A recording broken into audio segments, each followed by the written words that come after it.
আচ্ছা, আমাদের এবার 13তম রক্তদান শিবির আমরা state bank of India officer অ্যাসোসিয়েশনের পক্ষ থেকে আমরা প্রত্যেক বছর এই পুজোর ঠিক আগে বা প্রাক মুহূর্তে আমরা এই রক্তদান শিবিরটা করে থাকি।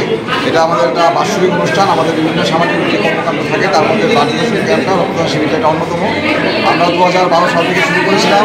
তার মাঝখানে যে 2020 এবং 2021 সারা বিশ্ব দেশ এবং রাজ্যে আমরা কোভিডের যে প্রতিবারই দেখতে পেয়েছি, তার মধ্যেও কিন্তু আমরা state bank of India officer association আমরা এই ব্লাড ডোনেশন ক্যাম্পটা আমরা বন্ধ করিনি। তো এইবারও আমাদের এক্সপেকটেশন রয়েছে আমরা মোর দেন 50 ডোনার আমাদের সমস্ত সারা রাজ্যের স্টেট ব্যাংক অফ ইন্ডিয়ার যে সমস্ত অফিসাররা রয়েছেন তারা আজকে রক্তদান শিবিরে অংশগ্রহণ করছেন।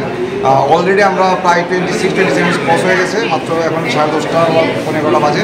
আমরা আশা করছি 12টা সাড়ে 12টার মধ্যে 50 ব্লাড আমরা ডোনেট করতে পারবো। এবং আমরা বিশেষ করে জানি পুজোর আগ মুহূর্তেতে সারা রাজ্যে এবং আমাদের শহরে বিভিন্ন ক্লাবগুলির পক্ষে ব্লাড ডোনেশন ক্যাম্প করা সম্ভব হয় না পুজোর ব্যস্ততার জন্য।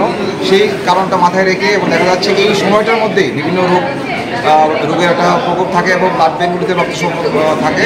তো সেই কারণে সেটাকে কাভার আপ করার জন্য আমরা রাজ্যবাসীর পাশে থাকার লক্ষ্য নিয়ে আমরা স্টেট ব্যাংক অফিসার অ্যাসোসিয়েশন প্রত্যেক বছর এই সময়ে ঠিক পুজোর আগে গত বছরও আমরা অক্টোবর 8 তারিখ করেছিলাম। এবারও পুজোর এই প্রাক মুহূর্তে আজকে আমরা স্থানীয় রক্তদান শিবির করছি। Thank you.